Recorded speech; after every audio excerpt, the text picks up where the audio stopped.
네, 시청자 여러분 안녕하십니까? 손승입니다.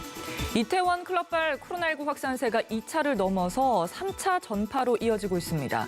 확산세가 빠르게 이어지고 있어서 방역 당국도 긴장하고 있는데요. 전문가들은 이번 주말이 3차, 4차 전파로 이어지는 분수령이 될 수 있다고 합니다. 주말 동안 주점이나 노래방 등 다중 밀집시설 이용을 자제하고 각별한 주의를 기울여야겠습니다. 더 이상의 확산을 막기 위해서 시민들의 적극적인 협조가 필요한 때입니다. 시민의 방송 TBS는 월요일부터 일요일까지 아침 9시부터 9시 50분 TV와 유튜브를 통해서 코로나19 특집 생방송을 진행하고 있습니다. 질병관리본부에 따르면 5월 15일 0시 기준으로 누적 확진자가 총 11,018명으로 집계됐습니다. 자, 먼저 서울 상황실에 나가 있는 기자 연결해서 지난밤 주요 내용과 현재까지의 소식 들어보도록 하겠습니다. 이강훈 기자. 네, 서울시 재난안전대책본부 상황실에 나와 있습니다. 네, 먼저 서울의 확진자 증가세부터 짚어볼까요? 이태원에서 시작된 집단 감염이 홍대, 신촌 이런 서울 주요 번화가에서도 계속 확인이 되고 있다고요? 네, 어제 오후 6시 통계가 가장 최신 수치인데요. 이태원 클럽을 방문했던 확진자와 또 이들에게서 감염된 확진자까지 모두 합쳐 서울에서는 88명을 기록하고 있습니다. 어제 오전 10시 기준 83명에서 총 5명이 늘어난 수치인데요. 마포구 홍익대 인근 주점을 방문했던 확진자 1명의 경우 이태원발 집단 감염과 관련이 있는 게 확인이 됐고요.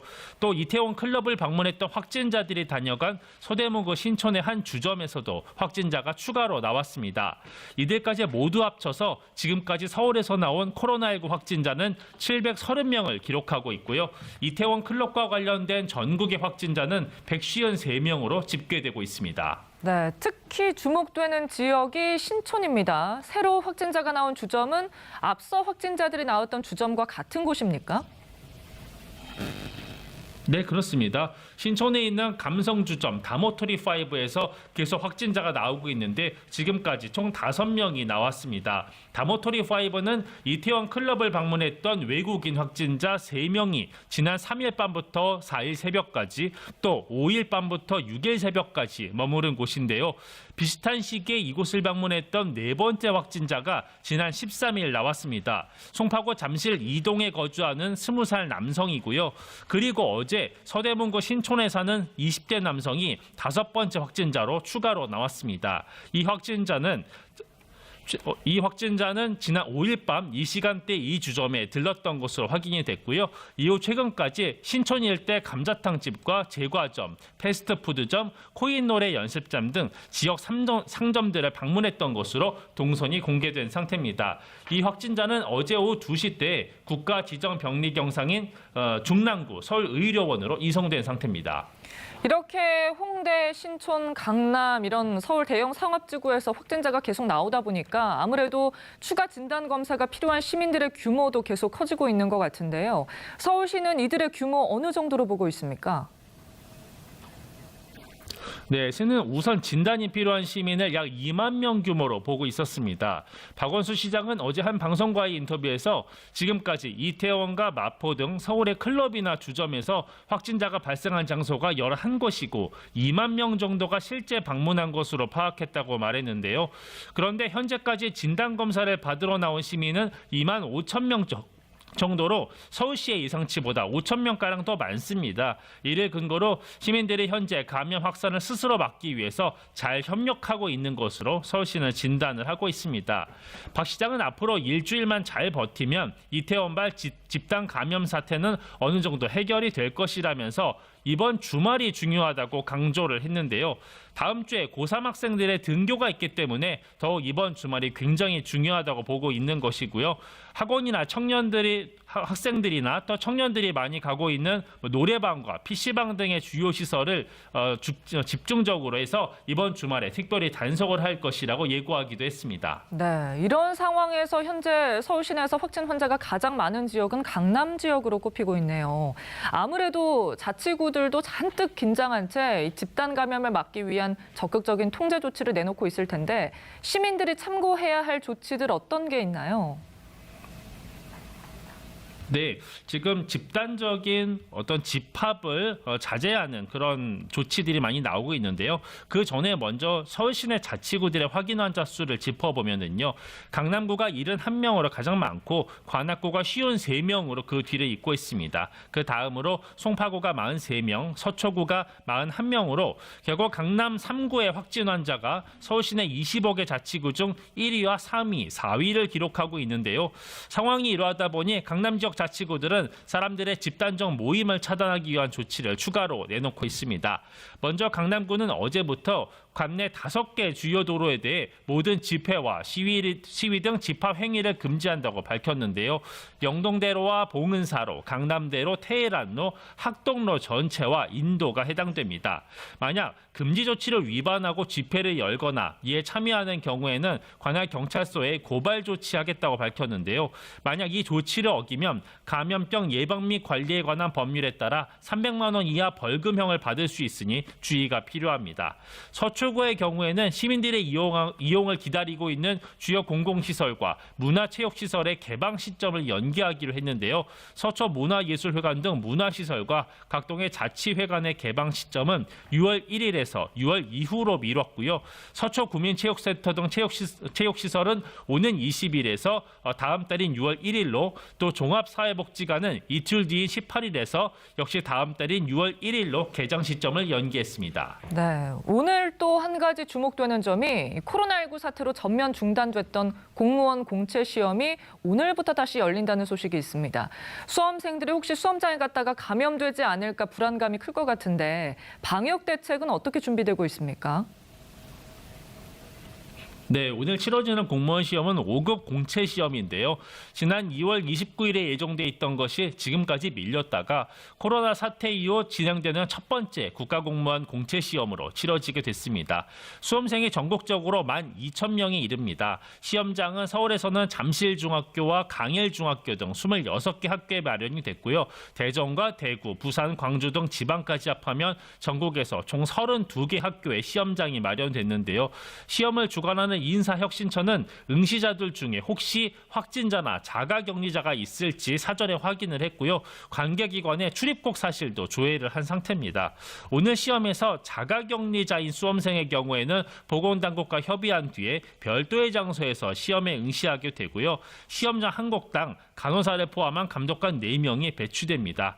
각 고사장의 수용 인원은 15명 이내로 대폭 감축을 했고요. 또 시험 시간에는 또 쉬는 시간까지 합쳐서 환기를 진행할 예정입니다. 오늘 고사장은 아침 7시 때부터 개방이 됐고 9시 10분까지 입실이 이루어지는데요. 인사혁신처 직원 303명이 전국 시험장에 파견된 상태입니다. 감염 예방을 위해서 각가지 방역 조치를 현장에서 직접 주관하고 관리도 하고 있는 상태입니다. 지금까지 서울시 재난안전대책본부 상황실에서 전해드렸습니다. 네, 이강훈 기자였습니다. 코로나19 국내 상황 짚어봤고요. 조금 더 자세한 상황 살펴보도록 하겠습니다. TBS 보도본부의 김운찬 기자 자리했습니다. 어서 오십시오. 네, 안녕하세요. 네, 이태원 클럽에서 시작된 코로나19 확산세가 커지고 있습니다. 이것도 문제긴 하지만 더 문제는 거짓 진술을 하거나 자가격리 수칙을 위반하는 행동이 아닐까 싶어요. 네, 이태원 클럽에 다녀왔다 확진된 인천의 한 학원 강사가 자신의 신분과 동선을 속여서 무리를 일으켰죠. 이 강사에게서 학원 수업을 듣거나 과외를 받은 학생들 그리고 그 학생들의 부모 등이 2차, 3차 감염이 확인이 되고 있는데요. 이 강사는 경찰에 고발까지 당한 상황인데 이런 상황에서도 이번에는 이태원 클럽을 방문했다 감염된 30대 남성의 아버지가 자가격리 지침을 위반하고 방역당국에 거짓말까지 하면서 이곳저곳을 돌아다닌 사실이 드러났습니다. 인천시 부평구에 사는 60대 남성 A씨인데요. 이 A씨는 아들이 확진이 되니까 일단 검사를 받았죠. 검사를 받았는데 음성 판정이 나왔습니다. 근데 음성 판정이 나왔더라도 확진자와 밀접 접촉을 했기 때문에 2주간 자가격리 대상자가 되는데요. 근데 방역 당국이 자가격리 준수 여부를 확인하려고 전화를 할 때마다 집에 있다 이렇게 얘기를 하고 거짓말을 하고 여러 군데를 돌아다닌 활보한 것으로 이제 파악이 됐습니다. 네. 11일 오전에는 서울시 금천구 가산동에 있는 건설 현장에서 4시간가량 일을 했고요. 또 오후에는 자신이 사는 인천 부평구의 한 의원과 약국 등을 방문을 했습니다. 또 12일 오전에도 다시 그 가산동의 건설 현장도 방문해서 일을 했고요. 오후에는 또 자신이 사는 동네의 마트 등에 들렸습니다. 네. 13일에도 역시 자신이 사는 동네의 마트와 문구점 등지에서 이제 머무른 것으로 확인이 됐는데 이 A 씨는 발열 증상 등이 있었음에도 불구하고 아랑곳하지 않고 이렇게 돌아다닌 겁니다. 이해가 되질 않네요. 네, 거짓말까지 하고요. 이 A 씨는 자가격리 앱을 설치하지 않은 것으로 이제 확인이 됐는데 네. 이 자가격리 앱을 설치를 하면 자동적으로 동선이나 이런 게 파악이 되지만 이 설치를 하지 않는 경우에는 방역당국이 전화로 확인할 수밖에 없거든요. 네. 근데 이제 그 전화를 할 때마다 거짓말을 하고 돌아다닌 겁니다. 그래서 A 씨는 이제 방역당국의 안내에 따라서 다시 검사를 받았고요. 확진 판정을 받았습니다. 네. 그래서 부평구는 이 남성을 고발할 방침인데 이 남성으로 인한 또 다른 이태원 클럽발 3차 감염이 우려되는 상황입니다. 정부는 계속해서 방역수칙 준수를 당부하고 있는데요. 김강립 중앙재난안전대책본부 1총괄조정관의 말을 들어보겠습니다. 코로나19는 내가 증상이 없더라도 나로 인해 가까운 가족과 이웃의 생명을 위협할 수 있는 질병입니다. 국민 여러분 개개인이 방역의 주체임과 동시에 방역 수칙을 준수하지 않으면 언제든지 바이러스 전파자가 될 수 있음을 명심해 주시기 바랍니다. 방역 수칙을 준수하고 감염이 의심될 경우에는 진단검사를 받고 역학조사와 격리 등 방역 당국의 조치에 충실히 응할 것을 당부드립니다. 네, 앞서 김운찬 기자가 짚어주신 사례처럼 나는 아니겠지라는 아니란 생각은 금물입니다. 방역 수칙을 꼭 준수해 주시기 바라겠습니다. 상황이 이렇다 보니까 전문가들은 이번 주말이 코로나19 집단 감염 확산의 분수령이 될 것이다 이렇게 보고 있죠. 네, 이태원 클럽에서 시작된 코로나19 확진자가 전국에 퍼지면서 2차 감염을 넘어서 3차 감염의 사례도 다수 나오고 있습니다. 이 때문에 N차 감염에 대한 우려도 커지고 있는데요. 방역당국은 이태원발 지역사회 감염 사례가 늘고는 있지만 아직 4차 감염은 없다고 보고 있습니다. 네. 정은경 중앙방역대책본부장은 접촉자 파악과 자가격리 등의 조치를 계속해서 감염 사례가 발생하더라도 그 이상의 4차 전파를 막는 것이 최대 목표라고 밝히면서 최선을 다해서 접촉자 조사와 관리를 진행하고 있다 이렇게 강조를 했습니다. 말씀하신 것처럼 방역당국은 이번 주말이 이태원발 지역사회 감염의 분수령이 될 것으로 예상을 하고 네. 밀폐되고 밀집된 다중이용시설과 종교시설을 이용할 때는 각별한 주의를 해줄 것을 당부를 하고 있습니다. 이 종교시설 이용과 관련해서 방역 지침을 잘 따른 모범적인 사례가 한 가지 있는데요. 네. 앞서 말씀드린 인천에서 이태원 클럽에 다녀온 학원 강사로부터 감염된 학생들이 자신이 감염된 사실을 모르고 각각 교회 예배에 참석한 사실이 파악이 됐는데요. 네. 방역당국은 즉시 이 교회 두 곳에 교인 762명을 대상으로 진단검사를 했고요. 다행히 전원 음성 판정을 받았습니다. 네. 김강립 총괄조정관입니다. 다중이용 시설인 교회에서 감염이 추가 확산되지 않은 것은 일주일에 두세 차례의 소독, 입장할 경우에 발열 검사와 마스크 착용의 의무화, 지정 좌석제로 거리두기 등 방역 수칙을 잘 지켜주신 결과로 볼 수 있습니다. 또한 1천여 명의 교인 가운데 300여 명은 온라인으로 예배에 참여하였고 접촉으로 인한 감염을 막기 위해 장갑 착용도 의무화하는 등 시설 특성에 맞게 자체적으로 방역 조치를 고민하고 시행한 점을 높이 평가할 수 있습니다. 네, 김 총괄조정관은 이처럼 시설별로 생활 속 거리두기를 잘 이행을 한다면 집단 감염으로 인한 2차, 3차 감염을 효과적으로 차단할 수 있을 것이라고 기대했습니다. 네, 도봉구 노래방 확진자의 경우에는요. 이용한 방이 달랐어요. 이에 대해서 서울시에서는 노래방 공조 시스템으로 인해서 감염됐다 이런 의견을 내놨는데 어떻습니까? 네, 말씀하신 것처럼 이태원 클럽 관련 3차 감염 경로 중에 하나로 서울 도봉구의 한 코인 노래 연습장이 지목이 되고 있는데요. 확진자들이 이용한 방이 달랐습니다. 네. 그래서 서울시는 연결된 그 공조 시스템, 에어컨 같은 네. 그 공조 시스템을 통해서 전파된 것이 아니냐 이렇게 추정을 한다고 밝혔는데요. 방역 당국의 의견은 조금 달랐습니다. 네. 일단 노래방이라는 곳이 구조상 환기가 좀 어렵고 그렇죠. 좁은 방들이 다닥다닥 이렇게 붙어 있는 네. 구조잖아요. 근데 거기에서 이제 노래를 부르게 되면 그 노래를 부르는 침이 많이 튀죠. 네. 침이 많이 튀고 밀폐된 공간에서 그 침들이 다 퍼지겠죠. 네. 그러면 이 그 좁은 공간을 통해서 이렇게 퍼진 그 침방울을 통해서 퍼진 바이러스가 복도나 뭐 공용 시설을 통해서 확산될 네. 가능성이 크다. 그래서 이게 반드시 공조 시스템을 통해서 전파됐다고 보기에는 현재는 어려울 것 같다라는 건데요. 네. 그렇다면 이 다른 방에 있었는데 그럼 어떻게 감염이 됐느냐 이런 질문에는 이게 침방울을 통해서 그 방의 확산이 일단 됐고 네. 거기에서 같이 노래를 그 확진자가 있었다면 같이 노래를 부른 사람이라든지 그런 이 바이러스를 몸에 묻힌 사람들이 화장실을 가겠죠. 아니면 네. 뭐 드나들 때도 복도를 이용한다든지 그러면서 그렇죠. 네, 공용 공간에서 접촉, 특히 손 접촉을 통해서 그런 전파 가능성이 높다 이렇게 보고 있는 거고요. 그렇기 때문에 이용한 방이 달랐더라도 공조 시스템보다는 그 시간이나 공간을 공유하는 것이 전파의 위험성이 더 크다. 이런 것이 방역 당국의 판단입니다. 네. 그 얘기가 나온 김에 날씨가 더워지면서 이제 에어컨 가동률이 좀 늘어날 거잖아요. 그래서 방역 당국은 이와 관련해서 논의를 진행 중이라고 합니다. 네. 정은경 본부장은 앞서 이제 중국에서 에어컨 바람으로 그 침이 더 멀리, 침방울이 더 멀리 확산할 수 있다는 그 연구 등이 나온 바가 있긴 하지만 네. 이 외에 뭐 특별히 더 보고되거나 이런 사항은 없다고 이렇게 소개를 했습니다. 네. 그래서 관계부처와 전문가들이 여름 전에 에어컨을 어떻게 사용할지에 대해서 논의를 계속하고 있다고 하는데요. 우선은 에어컨을 사용을 하되 네. 환기는 자주 시켜야 된다 정도가 그 정도만 합의가 된 것으로 이제 알려졌습니다. 네. 그렇다면 이제 어떻게 환기를 시켜야 되는지, 어떻게 환기를 시키면서 에어컨을 쓸 수 있는지, 그리고 또 어느 정도 환기를 자주 시켜야 되는지에 대해서는 여러 전문가들에게 많은 의견을 받고 있다 이렇게 얘기를 하고 있습니다. 네, 분명한 것은 환기를 자주 시켜줘야 한다는 것이고 자세한 지침은 곧 내려올 예정인 것 같네요. 최근에 미국과 유럽에서 어린이 궤질 환자가 급증하면서 이게 코로나19와 연관이 있는 것이 아닌가 하는 의견이 많았는데요. 미 질병통제예방센터에서도 경보를 공식 발령했네요. 네.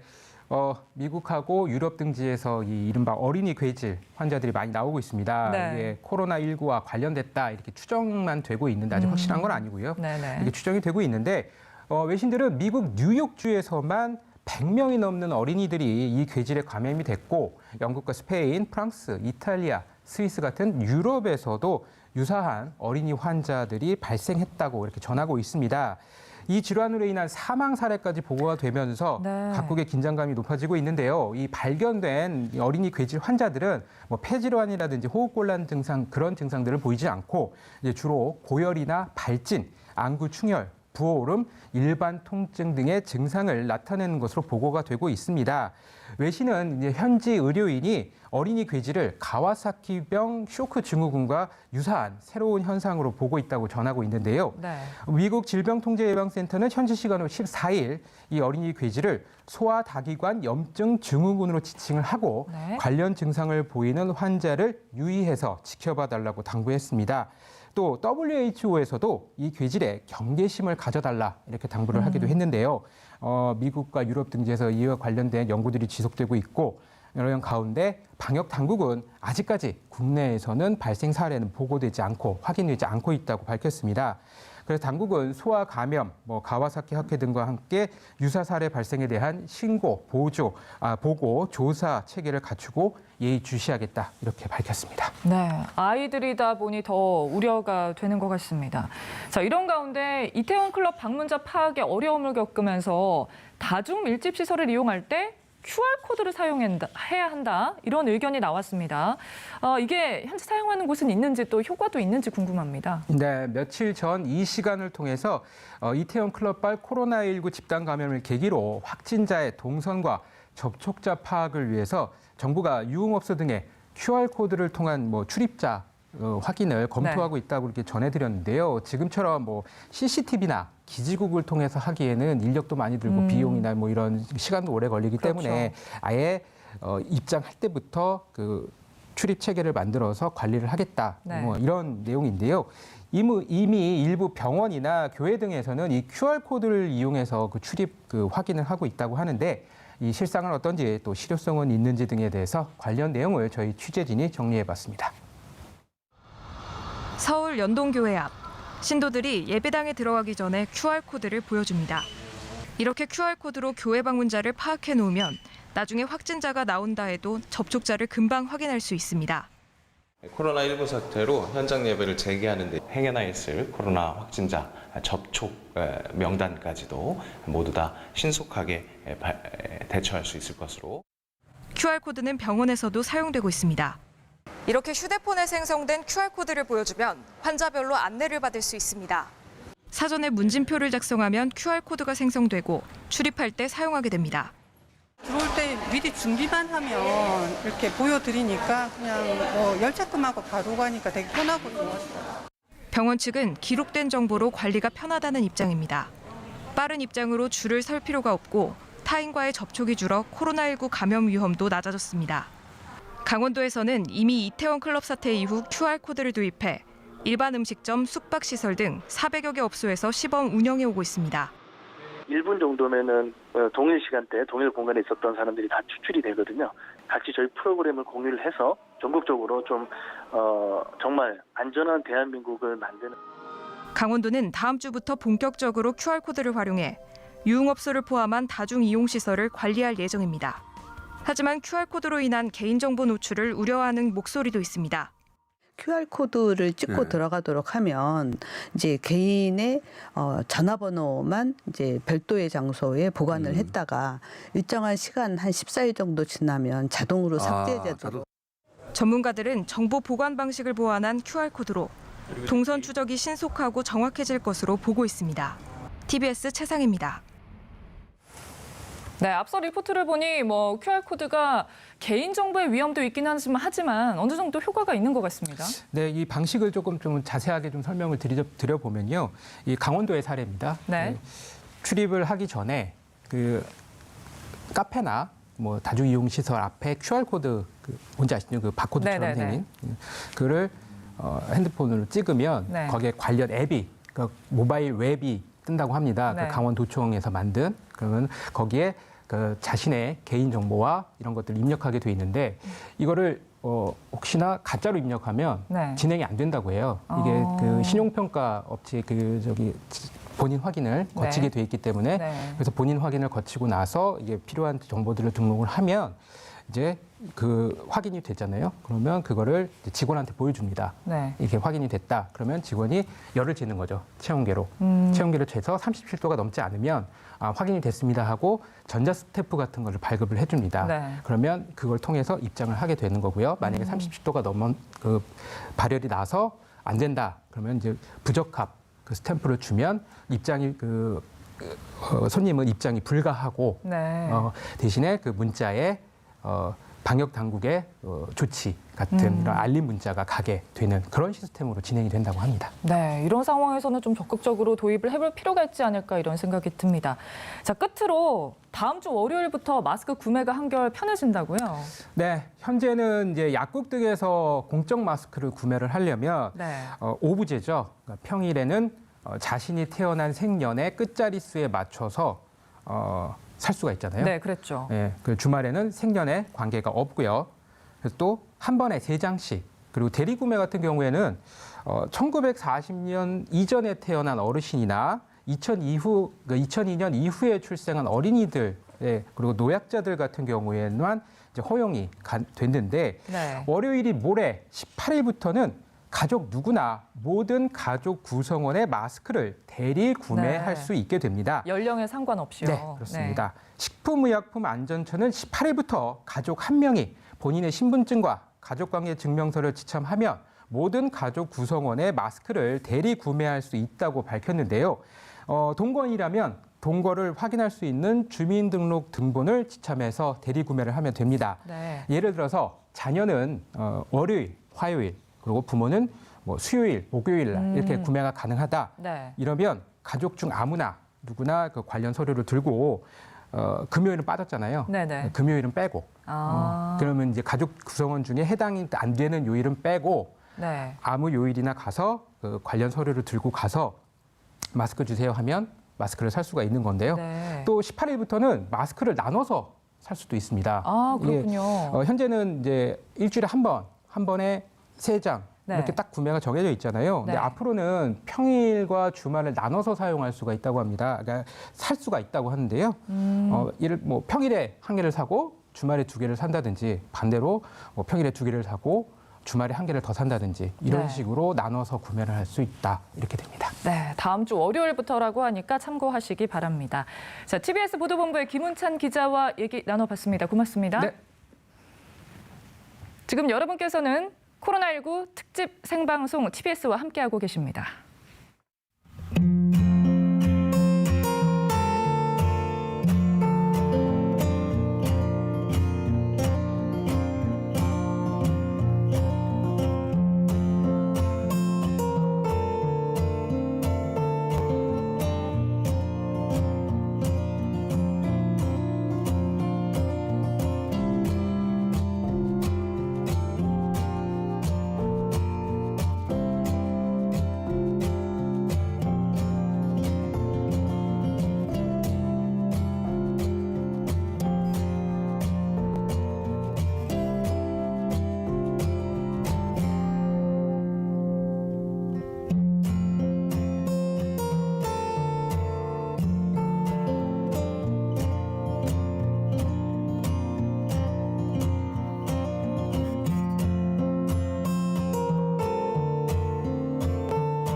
네, 이번에는 코로나19에 대한 자세한 내용과 이슈 전문가와 함께 짚어보겠습니다. 먼저 백순영 가톨릭대 의대 미생물학 교실 교수 자리했습니다. 안녕하십니까? 안녕하세요. 네.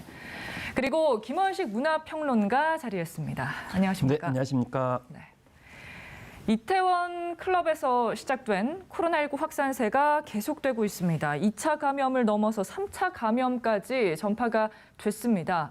이런 속도로 계속된다면 4차를 넘어서 계속해서 전파 우려가 있을 것 같은데요. 예, 물론 4차로 넘어간 사람들도 일반 지역사회에 있을 것으로는 보입니다. 네. 그런데 지금 이 속도를 보면 그렇게 빠른 것으로 보이지는 않는 것이요. 네. 일단 지금 돌아보면은 이 무증상 감염자에 의한 지역사회 전파라는 것은 금방 나오는 것이 아니고 환자가 진단이 돼야만 그때 무리로 떠오르는 것이거든요.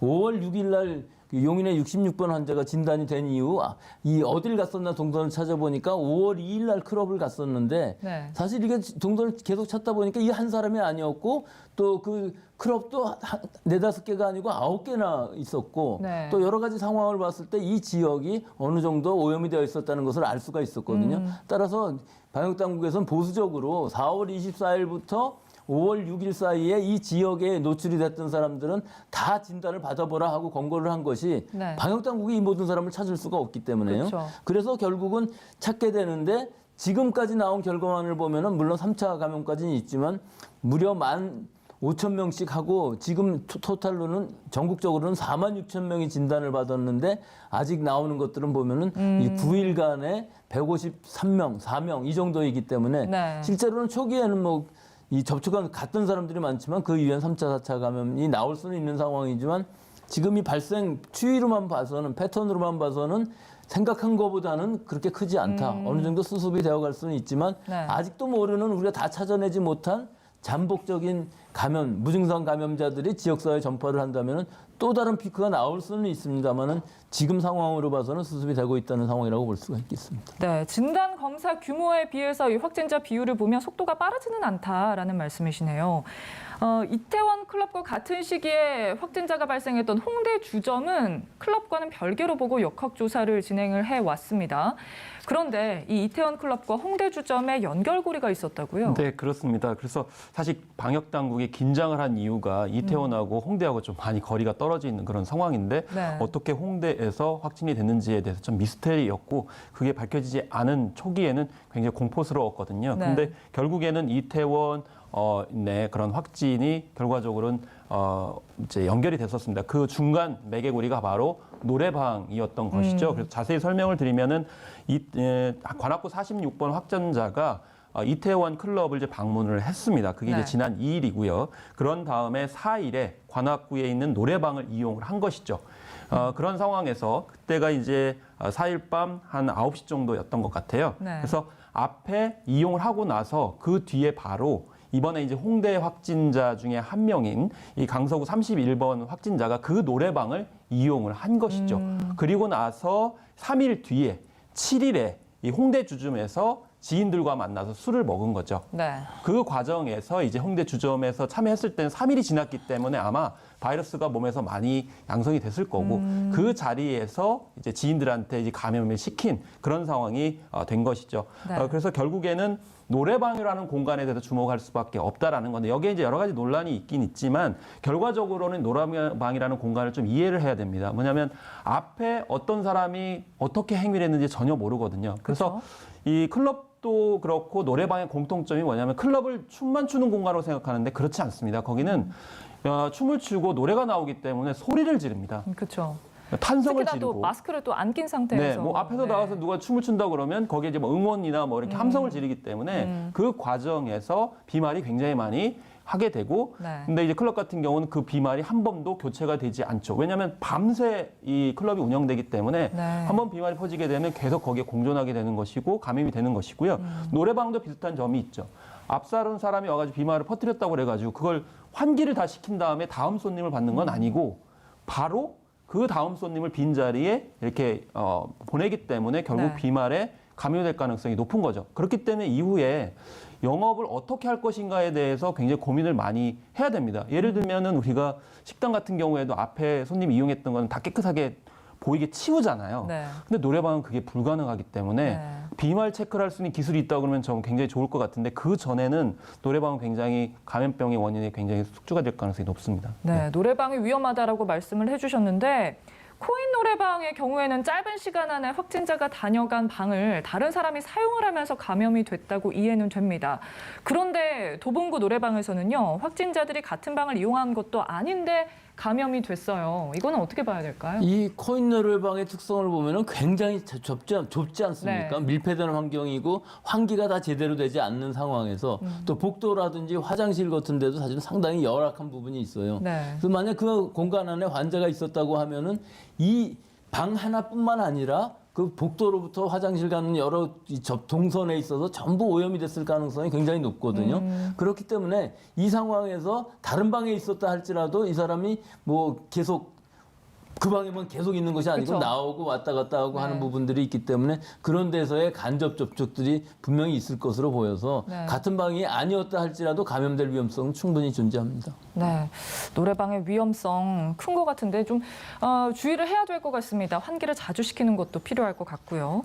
자, 코로나19를 겪으면서 사상 최초의 사태를 많이 맞고 있는데 그중 하나가 어제 서울 법원 청사가 폐쇄됐습니다. 구치소 교도관이 확진 판정을 받으면서 내려진 결정이죠. 그렇습니다. 역학 구조를 보게 되면은 앞서서 이제 말씀드린 관악 46번째 확진자가 연결이 돼 있죠. 그래서 46번째 확진자가 도봉구 10번째 확진자가 밀접 접촉을 했고, 그래서 이 도봉구 이제 10번 밀접 접촉자가 바로 이제 앞서서 말씀하신 코인 노래방을 이용을 했습니다. 근데 이 교도관이 창원 결혼식장에 이제 참여를 하게 됐는데 그 같이 참여했던 친구가 바로 이 도봉구 10번째 이제 확진자가 이용했던 코인 노래방을 이용을 했고 그 다음 날 창원 결혼식에 참여를 하게 되면서 자기 결혼 하객으로 참여했던 친구에게 감염시켰는데 그 친구가 바로 교도관이었던 것이죠.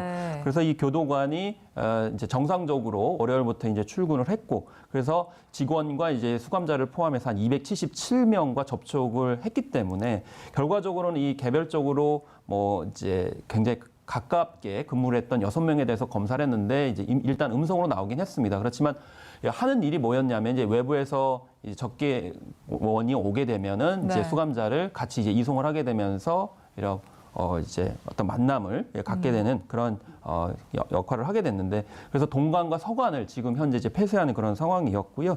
어쨌든 전반적으로 이제 일반적인 접객 업무뿐만이 아니고 공무상 접근까지도 지금 맡고 있는 그런 상황이고요.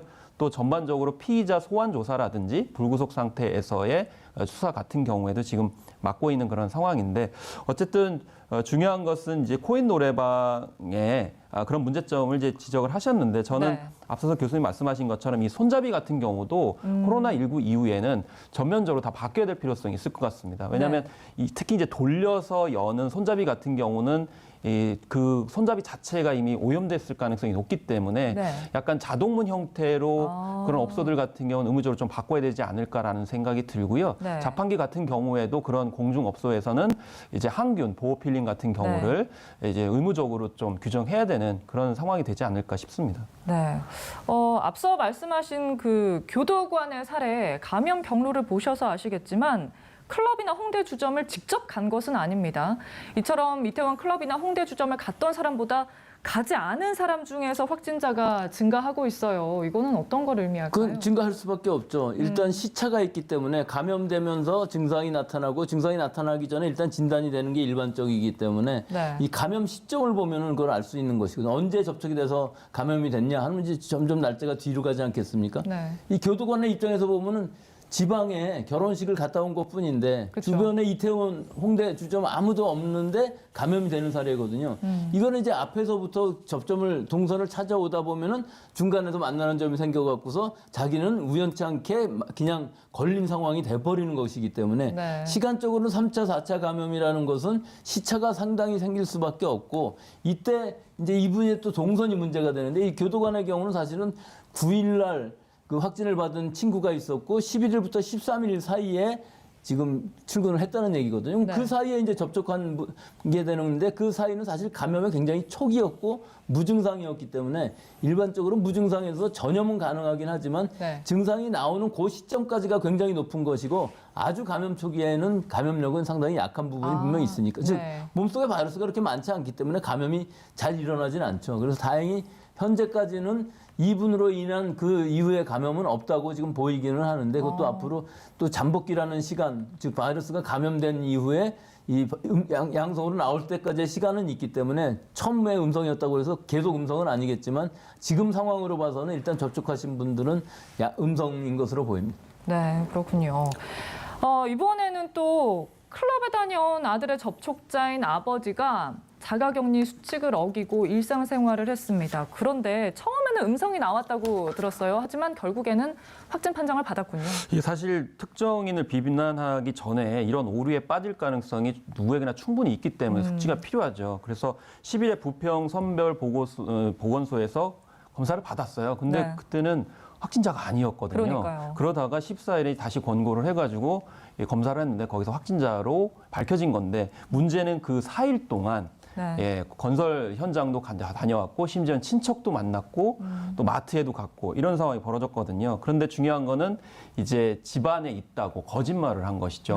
그래서 결국에는 이제 그 중간에 이제 굉장히 전파를 했을 가능성이 높기 때문에 처음에 그래서 이렇게 확진이 나온다 하더라도 자가 격리 수칙을 어기게 되면 결국 감염을 시킬 수밖에 없다. 그리고 이거 어기게 되면은 이제 감염 접촉 금지 원칙을 어기게 되면은 2년 이하의 징역이라든지 2천만 원 이하의 벌금에 처하게 때문에 이런 점에서 좀 여전히 주의가 필요하다고 볼 수가 있겠습니다. 네, 그렇습니다. 확진자와 접촉자들은 검사에서 음성이 나오더라도 2주간은 자가 격리를 해야 합니다. 아마 이 아버지의 경우에는 초기에 음성이 나와서 별 이상이 없겠지 이런 마음이 컸던 것 같아요. 그런데 교수님, 음성이 나와도 2주간 자가 격리를 해야 하는 이유 이걸 명확하게 또 말씀을 해주시면 될 것 같습니다. 이게 사실 명확하지는 않습니다. 이 2주간이라는 의미는 잠복기를 뜻하는 것이거든요. 그러니까 감염된 사람, 감염 안 된 사람이 언제 증상이 나올 것이냐. 감염 안 된 사람은 2주이 지나도 증상이 안 나오니까 안전하다고 볼 수가 있는 것이고요. 감염이 된 사람인 경우에 있어서는 사실은 2주일 넘어서 나오는 사람도 있지만 사실은 증상이 나오기 그 이전에 일단 양성 판정은 나와요. 유전자가 어느 정도 증폭이 되는 얘기는 바이러스가 증식을 했다는 얘기거든요. 근데 이게 굉장히 더딘 사람도 있습니다. 즉 들어오는 바이러스가 아주 작고 내 몸의 면역력이 잘 작동을 하면은 둘의 싸움인데 언제 누가 이기는지가 결정이 되게 되면 만약에 내가 이겨서 면역력이 이겨서 이 바이러스를 제거했다 그러면 무증상이 아니라 감염이 이제 끝나버리는 상황이 되는 것이고 또 어느 정도 증상이 나타날 때까지 14일까지 기다려야만 이 양성 유전자가 어느 정도 민감도라는 것이 있거든요. 어느 정도 숫자가 늘어나야 잡아낼 수 있기 때문에 일단 모든 감염 접촉이 의심되는 사람은 지금 이 방역당국의 방침으로는 2주간은 기다려봐야 이 사람이 감염 안 됐다는 것을 알 수 있다. 혹시 제거했을 수도 있어요. 근데 그건 우리가 알 수 없는 일이기 때문에 2주일 동안 양성이 안 나온다면은 감염되지 않았다고 판정을 하는 것이죠. 네, 사람마다 면역이 달라서 결과는 다르긴 하겠지만 그래도 음성이어도 2주간은 자가격리를 해야 할 것 같습니다. 그리고 연휴 기간 중에 이태원을 다녀간 교직원이 880명이라는 것이 알려지면서 학생과 학부모가 굉장히 불안해하고 있습니다. 이미 양성으로 나타난 학생, 학부모도 있고요. 그러다 보니 등교 개학을 미뤄달라 이런 국민 청원까지 올라와서 20만 명 넘는 동의를 얻었는데요. 이런 상황이라서 교육부의 고심이 더 깊어질 것 같습니다. 그렇습니다. 청원인은 이 학생들한테 마스크를 착용해서 교실에서 지도하기가 사실상 힘들지 않느냐. 그리고 학생들이 또 대중교통을 이용을 해가지고 오가는데 그 과정에서 과연 관리가 되겠느냐 이런 얘기를 하고 있고요. 또 온라인으로 수업을 하는 것이 현실적으로 좀 서버가 불안정하다든지 이런 점들이 있기는 하지만 장기적으로 대책을 모색해야 되는 거 아니냐 이런 지적들을 하고 있는데 사실 이 학생을 둔 학부모가 균일하지 않습니다. 그러니까 어떤 학년에 있느냐에 따라 가지고 학부모 입장들이 지금 다 달라요. 가장 이제 노심초사하고 있는 학부모들은 중3하고 고3이에요. 그래서 중3은 뭐 논의를 잘 안 하는 경우가 있는데 어쨌든 수험생이거든요. 그러면 지금 당장에 불안하는 것이 입시를 앞두고 있기 때문에 이제 그런 계층에 따라 가지고 학력 차이가 발생하는 거 아니냐. 심지어는 재수생보다 좀 더 불리하다 이런 얘기까지 나오고 있는 그런 상황이기 때문에요. 그래서 실제로 한 조사 결과를 보니까 온라인 수업에 관련돼 가지고 초등학생들은 굉장히 만족도가 높아요. 그리고 뭐 이제 중학교 같은 경우 고등학교도 1, 2학년생들은 그런 대로 괜찮다고 대답을 해요. 근데 중3하고 고3 같은 경우 만족도가 굉장히 떨어지거든요. 절반 이하, 뭐 10명 중에 4명 정도만 만족한다 이렇게 얘기를 하고 있기 때문에 입시를 앞두고 있는 그런 상황 속에서 과연 이거를 이제 더 이상 연기할 수 있느냐 이런 문제가 학부모들 사이에도 지금 갈리고 있는 그런 상황이거든요. 그리고 일본에서도 지금 이제 9월 학기제를 본격적으로 얘기를 하고 있어요. 그래서 근데 이제 비용이 굉장히 만만치 않게 들기 때문에 한 우리나라 돈으로 한 57조 원 정도 든다고 하거든요. 그래서 북반구 국가 중에 OECD 국가 중에 일본하고 우리만 지금 9월 학기제를 안 하고 있는 그런 상황이기 때문에 만약에 일본이 9월 학기제를 하게 되면 이 9월 학기제 문제도 본격적으로 될 가능성이 높지만 여전히 이 수험생에 관련된 조치들은 논란이 될 가능성이 높아서 이런 점에 있어서 좀 불안감을 해소해주는 노력들이 좀 필요하지 않나. 그리고 이중적으로 좀 예를 들면 수험생이 아닌 이 학생들은 유연하게 좀 그 온라인 강의로 적용을 하고 이 수험생들 같은 경우는 특별하게 좀 더 이제 학교 등교 쪽으로 여러 가지 조치들을 하는 게 바람직하지 않나 이런 논의들이 현실적으로 있을 것 같습니다. 네, 진짜 수험생들과 수험생 학부모들 입장에서는 참 답답하지 않을까 이런 생각이 드네요. 앞서 저희가 노래방 얘기도 했었습니다. 노래방에서 비말, 침방울이 튄다 이런 말씀을 드렸는데 공기 중에 이 침방울이 8분 이상을 떠다닌다는 연구 결과가 있네요. 예, 이건 모델 시스템을 갖고 하는 건데요. 사실은 예전에도 많이 있었던 연구예요. 제일 대표적인 연구가 일본의 크루즈선에서 왜 이렇게 많이 확산이 됐냐 하는 걸 연구하기 위해서 일본 연구지들이 모델 시스템들을 많이 만들어서 형광물질을 이용해서 얼마나 가느냐, 얼마나 오염이 되느냐 그런 것들을 다 실험을 했거든요. 이번 연구는 미국의 NIH하고 펜실바니아 대에서 같이 한 건데요.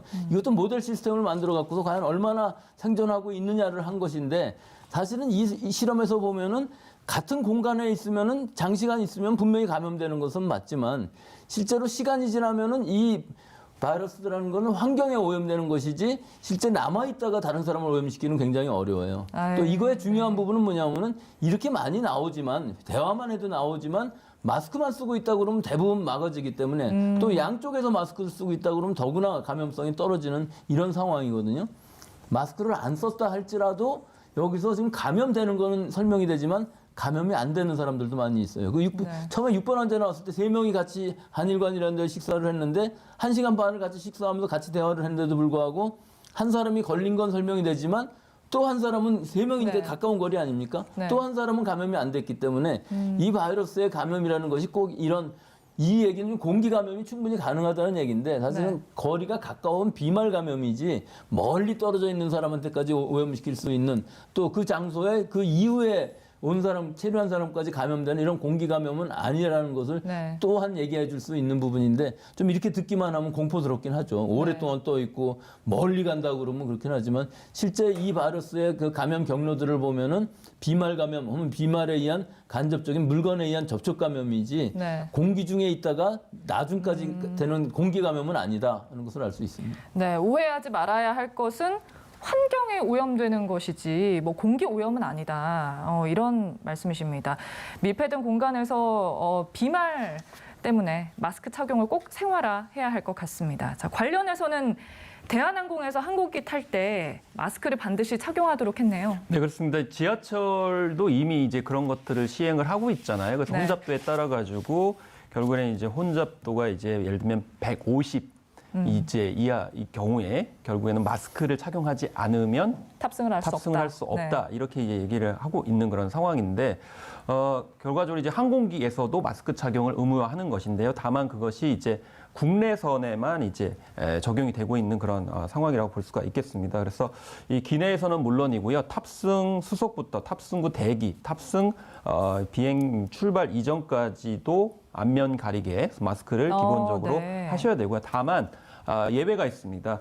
24개월 미만의 유아인 경우에는 이제 제외가 될 수 있고요. 또 주변의 도움 없이 스스로 마스크를 착용하지 못하시는 분들, 이런 분들, 예를 들면 이제 장애인이거나 이제 병이 있으신 분들 같은 경우에는 이렇게 될 것 같고요. 그다음에 마스크 착용을 할 때 호흡이 좀 굉장히 어려우신 분들이 있거든요. 심지어는 이제 항공기를 이용하실 때도 좀 호흡 곤란이 있으실 수도 있는데 그런 분들은 또 예외적으로 허용하고 있는 그런 상황이 되겠고 향후에 이제 이렇게 해보고 나서 국제선으로까지 확대를 한다고 하니까 이런 점 착용에 있어서 잊지 말아셔야 되겠고요. 사실 지하철 같은 경우에는 그럼 착용하지 못한 경우 입고 왔는데 어떻게 하냐 이렇게 얘기할 수 있잖아요. 그래서 공항에도 지하철처럼 판매들을 좀 많이 늘리는 작업들이 필요해 보입니다. 네. 이런 가운데 미국 질병통제예방센터에서 코로나19와 연관된 것으로 추정되는 어린이 괴질에 대한 경보를 공식 발령했습니다. 참 우려가 되는데요. 어떤 건지 다시 한번 짚어주시고요. 우리나라는 또 위험성이 없는지 궁금합니다. 이게 사실 괴질이라고 하기보다는 일단 병명으로서는 알려져 있는 가와사키 병의 증상을 그대로 나타나는 것인데 이 가와사키 병이라는 것이 바이러스성일 것이다 하는 예측은 있었지만 아직까지 밝혀진 적은 없었거든요.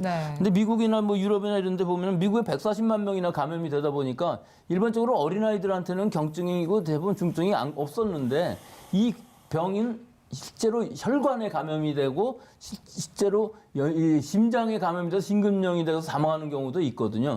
그래서 이 가와사키 병이라고 특정을 짓지 않고 소아 다기관 염증 증후군이라고 한 이유가 원인이 아직 확실치는 않습니다. 대부분 이 바이러스에 감염된 아이들이 이런 괴질에 걸리게 되는데 이 상황이 이 바이러스에 의한 영향인지 바이러스 감염에 의해서 염증이 심해진 건지 이 부분이 확실치 않기 때문에 지금 소아 다기관 염증 증후군이라고 이름을 지었는데 우리나라의 경우에서는 아직 케이스가 하나도 없고 사실 환자 수가 그렇게 많지 않고 어린아이들도 몇 명 안 걸렸기 때문에 그런데 미국은 110명 이상 감염이 되어 있었고 3명이 벌써 사망한 상황입니다. 네, 인과관계가 명확하지는 않지만 그래도 좀 위험성에 대해서 좀 경계를 해야 하기는 할 것 같습니다.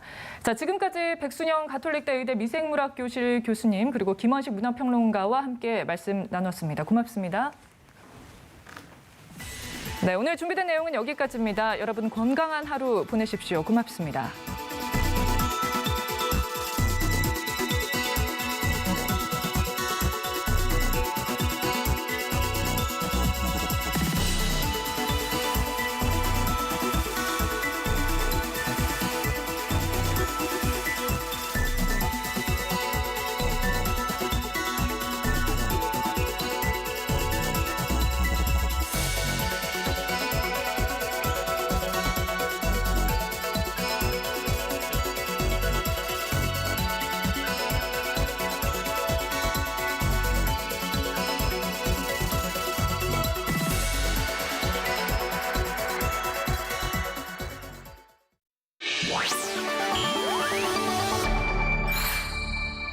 TBS